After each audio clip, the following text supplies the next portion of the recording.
এবার নীরব বিপ্লব হবে ইনশাআল্লাহ।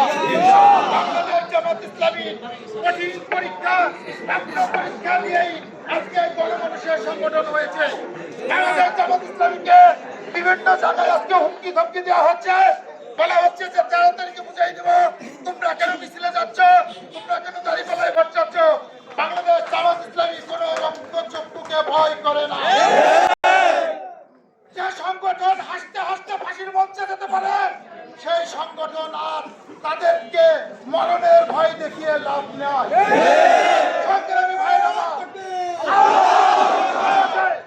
আমরা অক্লান্ত পরিশ্রম করে আমরা 12 তারিখের ভোট দিয়ে আমরা ভোট গণনা করে একদম বিজয়ের মার্কা নিয়ে আমরা তারপরে ঘরে আমাদের বাংলাদেশ জামাত ইসলামীর আমির যে কথা বলেছে, আমরা সবাইকে নিয়ে দেশ গড়তে চাই।